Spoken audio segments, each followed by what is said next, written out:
হাদির বাড়িঘর নাকি জ্বালে দিবে। হ্যাঁ পারলে করিস। হ্যাঁ আমাদের কমরেডদেরকে হাত দিলে একেবারে টুঙ্গি ফেলা উড়ে দিব একেবারে। আমি হুদাই আওয়াজ দিতেছি না, হুদাই দিতেছি না, বারবার কইতেছি, কিন্তু বারবার সতর্ক করতেছি যখন কামটা করবো তখন যেন কেউ কইতে না পারে আগে কেন কই নাই, কয়ে দিতেছি। বারবার করছিলাম আগামী ইলেকশনে বিএনপি জিতার চান্স কম। যখন কইছি তখন সবাই ভাবিছে দাদাই মনে হয় মালকে টাল হয়ে এসব বকিচ্ছে। যাই হোক, কিছুদিন পর সন্দেহ আপনারাও করা শুরু করলেন। করলেন কিনা কন, সত্যি কিনা? হ্যাঁ মানে 5ই আগস্ট 2024 সবাই ভাবিছিল বিএনপির ভূমি ধস বিজয় হবি। তারপর 14 মাস গেছে, এখন বিএনপি নিজেও মনে করে না ভূমির ধস বিজয় হবি, তাই না? এখন বিএনপি মনে করে মেজরিটি সিট পাবি। আর 2 মাস যাক দেখবেন বিএনপি যে হারিচ্ছে চোখে চোখে দেখতে পারবেন, বিএনপিও বুঝবি। আর আমি আজকে অঙ্ক কইসা দেখে দিব, এখন তো বিএনপি পুরাই আওলায় গেছে। প্রফেসর ইউনূসের বক্তব্য শুনে আমাদের শিলং সালাউদ্দিন কয় প্রধান উপদেষ্টা জুলাই সনদ লঙ্ঘন করেছে, যেটা তিনি সাইন করেছেন সেটাই তিনি লঙ্ঘন করেছেন। আবার রাতে তারেক রহমান ধন্যবাদ দেন। তাহলে কি জুলাই সনদ লঙ্ঘন করিয়েছে নাকি করে নাই বিএনপি? নাকি শিলং সালাউদ্দিন দলের কথা আর কয় না? এইদিকে বিএনপির আরেক বুদ্ধিজীবী বিশিষ্ট মাদকাধিকার কর্মী ডাক্তার জাহিদ কইছে প্রফেসর ইউনূস নির্বাচন বাম চালের অংশ নিলেন। তার মানে বিএনপি শুধু নিজেই আওলায় নাই, তার আশেপাশের লোকদের আওলায় দিছে। ডাক্তার জাহিদকে কইেন তাইলে তারেক রহমানকে নির্বাচন বাম চালের ষড়যন্ত্র করার জন্য প্রফেসর ইউনূসকে ধন্যবাদ জানাইছে। এরা হুদাই চিল্লে গেছে নির্বাচন বানচালের ষড়যন্ত্রের কথা, এটা যে হুদাই চিল্লেছে বুঝতে পারছেন তো? আমার নাম কইছে আমি নাকি নির্বাচন বানচালের ষড়যন্ত্র করেছি। বিএনপির নেতা কর্মী সমর্থকদের দশা হইছে বানে ভাষা গুয়ের মতো। বানে ভাষা গু দেখছেন, ডিরেকশন ছাড়া ভেসে বেড়ায়। তারপরে কোনো বাস বা খুঁটা পেলে ওর গোড়া তাইসা জমা হয়। ইনকা আর কি, কখনো জামাইকোটার বুদ্ধিজীবীর বাসের গায়ে, কখনো বিরানি আলমের বাসের গায়ে, কখনো মাদকাধিকার কর্মীর বাসের গায়ে, আবার কখনো আসিফ নজরুলের কুত্তার বাসের গায়ে। ছবি সরাই না, এই কৃতজ্ঞ কুত্তার কোনো সাউন্ড আছে নাই? হ্যাঁ আচ্ছা খোঁজ লাগায় পাইলে দিয়েন, কিন্তু ধরেন কিছুদিন পর পর সে লোগেও করে ওটা না দেন, না না পাশে ছবি দেয় না তারপরে দেন। এইবার আচ্ছা বানে ভাষা গুয়ের কথা করছিলাম তো না, তো বানে ভাষা গু কখনো ওয়াকারের পথ বালকের বাসের গায়ে জড়ো হয় এইরকম আর কি। তো আওয়ামী লীগের আগুন সন্ত্রাস দেখেছেন না, কতগুলা বাসে গাড়িতে আগুন দিছে রাতে বাসের ভিতরে ঘুমাইতেছিল এক বাস শ্রমিক, তাদের সব আগুন দিয়ে পুড়েছে। কিরকম বিভৎস জিহান সাহেবের এই আগুন দেওয়ার পরিকল্পনা এই সুশান্ত নামের জাউরার। সে বলছে কিভাবে কোথাও পেট্রোল ঢেলা আগুন জ্বালাইতে হবে, হ্যাঁ ওই লিখছে ভালোবাসা ঢালতে হবে আর কি, তারপরে আগুন জ্বালাইতে হবে, 300 জায়গায় করা যাবে, 300 জন করতে পারবে। প্রফেসর সরকার তো অথর্ব, কিছু করতে পারবে না। কিন্তু যতগুলা আগুনের অ্যাটাক হয়েছে তার জন্য তাই সুশান্তরে আসামি করে মামলা করা যায় নাকি বলেন? দ্রুত বিচার করে রায় তো দেওয়া যায় নাকি? নাকি সেটাও পারবে না। যারা যারা পলায় গিয়ে এরকম অন্তর্ঘাত করতেছে তার তালিকা তো করতে পারে প্রফেসর সরকার, করিছে, করে তো প্রকাশ করতে পারে, করিছে, করেনি, আমি শিওর। এইগুলা লাফালাফি 1 মাসে বন্ধ করে দেওয়া যায়। কোনোদিন খোদা তালা ক্ষমতা দিলে প্রফেসর ইউনূসের সরকারের সবাই দেখাই দিতাম উপদেষ্টাদেরকে কেমনি এটা করতে হয় কাজ। হাদির বাড়িঘর নাকি জ্বালে দিবে। হ্যাঁ পারলে করিস। হ্যাঁ আমাদের কমরেডদেরকে হাত দিলে একেবারে টুঙ্গি ফেলা উড়ে দিব একেবারে। আমি হুদাই আওয়াজ দিতেছি না, হুদাই দিতেছি না, বারবার কইতেছি, কিন্তু বারবার সতর্ক করতেছি যখন কামটা করবো তখন যেন কেউ কইতে না পারে আগে কেন কই নাই, কয়ে দিতেছি। এই জায়গাটা নোট নিয়ে রাখেন, দরকার হলে ক্লিপ বেনে রাখেন, আমি যে আগে কয়ে দিছিলাম। কিন্তু আওয়ামী লীগ যেটুকু করেছে এই সাহস কেমনে পেলো এটা বুঝতে দিলে মির্জা ফখরুলের জাস্ট কয়েকদিন আগের একটা বক্তব্য আমরা আরেকবার শুনি। এখন আমাদের যারা এখানে নৌকা ভর্তেন তারা বানাচ্ছে, তারা একটু অসহায় অবস্থায় যে আমাদের মূল লক্ষ্যে পালাই দিতে আমরা কি করবো।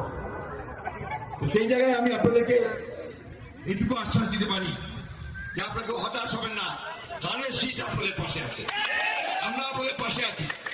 আমরা বেঁচে থাকতে আপনাদের গায়ে কেউ ফুলের টোকাও দিতে পারে না। এইবার বলেন আওয়ামী লীগ কি অসহায় অবস্থায় আছে? সে তো শুধু এটা বলে নাই, সে বলছে মামলাও তুলে নিবে। আওয়ামী লীগ যেভাবে মামলা করছে আমরা সেই মামলা করতে চাই না। যদি মামলা হয়ে থাকেও আমি আপনাকে কথা বলছি সমস্ত মামলা তুলে নেওয়া হবে। যত মামলা আছে আমাদের বিরুদ্ধে আমরা সমস্ত মামলাগুলো তুলে নেব। পরে আবার মির্জা ফখরুল কয় না আমি এটা কই নাই, আমি সারা দেশে হয়রানিমূলক মামলা প্রত্যাহারের কথা বলি নাই, শুধু এই এলাকায় হয়রানিমূলক মামলা প্রত্যাহারের কথা কইছি। দেখেছেন? আচ্ছা বলেন তো হয়রানিমূলক মামলা কেন আমরা দিব? এই মামলা তো প্রত্যাহারই করা উচিত, সারা দেশেও করা উচিত, শুধু উনার এলাকায় না, কারণ এই মামলা তো টিকবে না। আর আমরা মিথ্যা মামলা কেন দেবো? উনি কেন শুধু নিজের এলাকায় হয়রানিমূলক মামলা প্রত্যাহার করবেন, অন্য জায়গায় করবেন না? উনি তো ঠাকুরগাঁ জেলা প্রেসিডেন্ট বিএনপি। আর হয়রানিমূলক মামলা কে দিছে? বিএনপি তো দিছে বেশিরভাগ জায়গায়। মামলা দিয়ে এই যে মামলা দিবে টাকা নিছে, দেখেছেন? মামলা দিয়ে সেটা প্রত্যাহার করে আবার টাকা নিছে, টাকাই টাকা। বিএনপি নিজেই নিজের দলের লোকরা এই কারণে বহিষ্কার করেছে। তো বহিষ্কার টহিষ্কার এই সমস্ত আইওয়াস, বুঝেছাও? যাদের বহিষ্কার করে তাদের আবার দলে ফিরায় না, হ্যাঁ মহাসামরা হয়, দেখেছেন? আর কত কম মির্জা ফখরুল এত সিনিয়র নেতা, প্রত্যেকদিন ধরা যায় উনারে, তা ধরি না, মায়া কইরা আর কি। এত সিনিয়র নেতা তাও রাজনীতির একটা বক্তব্য কিভাবে দিতে হয়, গুছায় বলতে হয়, সেটাই বলতে পারে না। গুছায় কথা বলতে পারে না, রাষ্ট্র ক্ষমতার যাবি কি শখ। কুজা রাষ্ট্র শখ নয়, শখ হয়েছে রাষ্ট্র ক্ষমতার যাবি, মন্ত্রী টন্ত্রী হবি আর কি, বুঝেছেন? দেখেন কইছে জনগণ সনদ গণভোট বুঝে না। দেখেন দেখেন ঠিক আছে। তো যদি নাই হয় তাহলে গণভোটের নির্বাচন একই দিনে চাই কেন? জনগণ তো গণভোট বুঝেই না, তাই না? আগে তো বুঝাবি জনগণকে। জনগণ যদি নাই বুঝে গণভোট সনদ, তাহলে গণভোট চাইবি কেন বিএনপি? কোন তো কথার কোনো মানে আছে? কথা কয় কোনো মানে নাই, তারপরে দমে দমে নিচে কথা কয়। আগে কলকাতার মিডিয়াতে এই সময় একটা সাক্ষাৎকার দিছিল, কইছিল মুক্তিযুদ্ধে অর্জিত সংবিধান রক্ষায় আজও আমরা স্বাধীনতা বিরোধীদের সঙ্গে লড়াই করছি, বামের আমাদের সঙ্গে আছে, বুঝেছ? আবার দেখেন কইছে তবে বিএনপির পক্ষে আমি আশ্বাস দিচ্ছি জামাতকে আর সুবিধা নিতে দেব না, আমরা চাই ভারত সবার সঙ্গে যোগাযোগ রাখুক, বুঝেছ? আমরা কলকাতা যাব, কলেজ স্ট্রিট থেকে কত বই কিনেছি, আমরা সেই সুযোগ পাবো, সিনেমা থিয়েটারে দেখবো, মানুষের অবাধে যোগাযোগ হবে, ভিসা প্রক্রিয়া সাবলীল হবে, ভারতীয়রা বাংলাদেশে স্বাগত, ভুল বোঝাবুঝির অপসারণ ঘটুক। আহারে আহারে কি স্বপ্ন দেখে মন খালি শুধু। তো পরে বিএনপি কয় এই সাক্ষাৎকার ভুলভাবে উপস্থাপন হয়েছে, ঠাপ খায়া। তারপরে আরো বেশি ঠাপ খাইছে, তখন মির্জা ফখরুল নিজেই কয় এটা আমি দিই না সাক্ষাৎকার, এটা এআই দিয়ে তৈরি করা হয়েছে। তারপরে অনামিত্র মজুমদার যে সাক্ষাৎকার নিয়েছে তার ছবি সহ নিউজ ছাপে দিচ্ছে, দেখেছে? কেমন মিশা কথা কয়, কেমন মিশা কথা কয়। মানে এটা মানুষের মিশা কথা পরে একটা লেভেল আছে। তো বুড়া বয়সে মানুষ মিশা কথা কম কয়, যত বয়সে বাড়িচ্ছে এ বেটা মিশা কথা তত বেশি করছে। জামাই কোটের বুদ্ধিজীবী অনারের কথা বলে, অনার কোটের কথা বলে, এই হইতেছে বাটপারদের অনার, বাটপারি করবে তারপরে আবার অনারের কথা কইবে। মানে এই বাটপারির সীমা নাই। ইন্ডিয়ার গোয়াতে ধরা পড়লে বলবে কই না তো, আমি তো বলিনি। এই বাটপারির সীমাহীন, এটা ব্যক্তিগত স্খলন হইলে বুঝতাম, এটা জাতির সাথে প্রতারণা, মিথ্যা কথা কওয়া। আর কি কব, এদের কোনো শিক্ষা হবে না, কয়ার কোনো শিক্ষা হবে না। এবার ক্ষমতা যাবে চায়, এটা হইতেছে বড় কথা। বাংলাদেশের রাষ্ট্র ক্ষমতা যাইতে চায়, তো মানে মনে করিছে যেহেতু হাসিনা গেছে আমরা কেন না, হাসিনাও তিনকে করেই গেছে, কথা কয়ে মিশাতে কথা কয়ে এখনো কয়। শুধু কি তাই, দেখেন নাটোর স্যার আসলে বিএনপি মনোনয়ন দিছে আব্দুল আজিজ, সে কি কইতেছে, সে নিরাপদে রাখবে আওয়ামী লীগের, শুনেন। আপনাদের নিরাপদে রেখেছি, আমরা যদি ক্ষমতায় যেতে পারি, আমি যদি এমপি নির্বাচিত হতে পারি, আমার বিএনপি নেতা কর্মীরা যেভাবে নিরাপত্তার চাদরে থাকবে, আওয়ামী লীগের প্রত্যেকটা নেতা কর্মী সমর্থক আমরা নিরাপত্তার চাদরে রেখে আপনারা আমাদের অসম্মান করবেন, আপনারা আমাদের সম্মান দিবেন, আপনাদের নিরাপত্তার দায়িত্ব আমার কাঁধে আমি তুলে নিব, আপনাদের কাছে ওয়াদা দিয়ে দিন।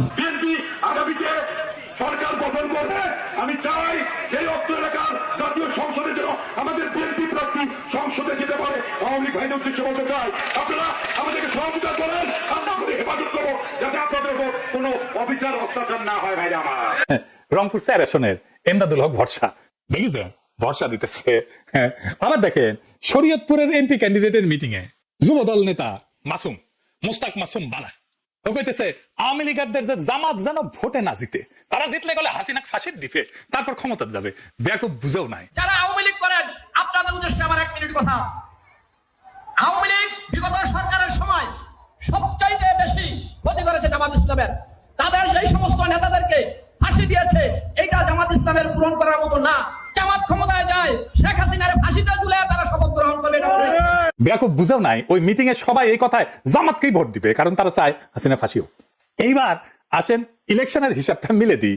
কেজিপি তো জামাই গড়ার বুদ্ধিজীবী কইতেছে যে বিএনপি যদি জামাত এনসিপির সিট ছেড়ে দিত, তাহলে গণতান্ত্রিক উত্তরণ কইছে ডেমোক্রেটিক ট্রানজিশন চালায়া হয়ে যেত আর কি। কি আর কমু, হ্যাঁ বাঙ্গু এলিটেরা সবকিছুকে নিজের জমিদারি বলে মনে করে। মানে জমিদারির দুঃস্বপ্ন, জমিদারির প্যারাডাইম মাথার থেকে যায় না, সবকিছু জমিদারি। বিএনপির ভোট আছে নাকি? হ্যাঁ বিএনপির ভোট শূন্য। বিএনপি জিততো, ভোট পাইতো, কিন্তু এই ভোটটা হইতেছে anti Awami League, anti India vote. এই ভোটে জিততো। আওয়ামী লীগের সাথে লড়াই আমরা বিএনপির নেতা মানিছিলাম, কিন্তু আমরা তো বিএনপি করি না, এখন বিএনপির সাথে নাইও। আগে বিএনপির বিপদে বুক আগাই দিছি, ডিফেন্ড করছি, তার লড়াইকে নিজের লড়াই মনে করছি। যদিও লড়াই কতটুকু করছে সেটার কথা নাই কই। আমারে তারেক রহমান কইছিল আপনার রাজনীতি আপনি করেন, হ্যাঁ করতেছি তো, হ্যাঁ তো আমার রাজনীতি দেখতেছেন তো, আপনাদের রাজনীতি পিছু হটতেছে, কই যায় এটাও দেখবেন। তখন বিএনপির নেতা মানছিলাম, নেতৃত্ব দিতে ব্যর্থ হয়েছে বিএনপি, একেবারে 1971 শেখ মুজিবের মতো। এখন বিএনপি আওয়ামী লীগ আর ইন্ডিয়ার কোলে চইরা বসছে, তো বিএনপি রে তার আগের ভোটাররা ভোট দিবে না। তো ডাকসু নির্বাচনের মতো জগন্নাথ হলেই জিতবেন, হ্যাঁ তাও ফর দ্য টাইম বিং, অল্প সময়ের জন্য। তার আওয়ামী লীগ আর হিন্দুদের ভোট এখন পাইবেন, আর আবার আওয়ামী লীগ ফিরে আসলে আর পাইবেন না ওই ভোট, তখন শূন্য লবডঙ্কা। ওই গয়েশ্বর রায়ও নিজের ভোটটা দানে সিজে দেয় কিনা আমার সন্দেহ আছে। বেশি কয়া ফেললাম, গয়েশ্বর রায়ের ভোট দেয়, হ্যাঁ দেখেন কইলাম তো দেখেন। হ্যাঁ, যাই হোক, এবার হিসাবে আসি বিএনপির সিটের হিসাব। বিএনপির 237টা সিটের নমিনেশন দিছে, বাকিগুলো তার জোট সঙ্গীদের দিবি বিলাবি আর কি। তো জোট সঙ্গী সবাই হারবি, সবাই দল বেঁধে হারবি, একটাও জিতবি না, লিখে রাখেন। এমনকি আমদালির প্রার্থীও জিতবি না, লিখে রাখেন। কেন জিতবি না? নির্বাচন কমিশন কইছে এবার নিজের দলীয় প্রতীকে নির্বাচন করা লাগবে। আমদালির প্রার্থী জিন্দিগিতে তার নিজের মার্কা নির্বাচন করেছে, করে নাই। তার মার্কা কি জানেন? গরুর গাড়ি মার্কা। কে চিনে তার মার্কা? এই মার্কা দাঁড়াইলে কে ভোট দিবে? তো মনোনয়ন বঞ্চিত প্রার্থী আছে, সে পুরো দলকে আন্দালিক প্রার্থীর পর্দার পিছে লাগাবে, কারণ তার তো প্রমাণ করতে হবে যে আন্দালিককে মনোনয়ন দেওয়া ঠিক হয় নাই। তো আন্দালিককে না হারাইলে তো তার এটা প্রমাণ করা যাবে না, তার পুরা ভোট যাবে আন্দালিককে যে হারাইতে পারবে তার বাক্সে। তো ধানের শীষে যদি না পায় এই জোট সঙ্গীরা, কেউ জিতবে না। জামাত কিন্তু কখনো নিজের মার্কা ছাড়া ভোট করে নাই, জোট করলেও। দেখেন মতিউর রহমান নিজামীর পোস্টার দেখেন, দাঁড়িপাল্লা নিয়ে ভোট করছে সবাই, জামাতের সব ক্যান্ডিডেট। তার মানে 63টা সিট মায়ের ভোগে চলে গেছে অলরেডি। এখন এই 237টার মধ্যে 151টা জিততে হবে অ্যাটলিস্ট বিএনপিকে ক্ষমতায় যাইতে হইলে। তো এই আসনগুলোর মধ্যে মাত্র 90টা সিট যদি কেউ জিতে যায়, 90 কিন্তু বেশি না, বিএনপির 147টা সিট ওয়াক ওভার দিবে দরকার হইলে। কিন্তু 90টা সিটে মরণপণ লড়াই করবে, ভালো প্রার্থী দেবে, ভালো বাজেট দেবে, কেন্দ্র সামলাবে, ভালো প্রচার করবে, সব কর্মীদেরকে ওইখানে নিয়ে আসবে। মাত্র 90টা। বিএনপি সরকার গঠন করতে পারবে না। 90টা সিট জিতে নেওয়া বাম হাতের কাজ রে ভাই। হিসাব সিম্পল। মুজিব ইন্ডিয়ার উদ্দেশ্য করে কইছিল, উনি আমাদের কথা রাখলেন না, রাখলেন ভুট্টো সাহেবের কথা। আওয়ামী লীগ পুনর্বাসন করতে গিয়া বিএনপি আম সালা দুটেই যাইতে নিচ্ছে। হ্যাঁ, তারেক রহমান তো আমার কথা রাখলো না, ভুট্টো সাহেবের কথা রাখিছে, মোদির কথা রাখিছে। বিএনপির কপালে ক্ষমতার গোস্ত আর নাই, বিরোধী দলের ঝোল খাইয়াই খুশি থাকা লাগবি। আর আমরা কোনো গোস্ত তো পেল না, লে ঝোল খা ঝোল।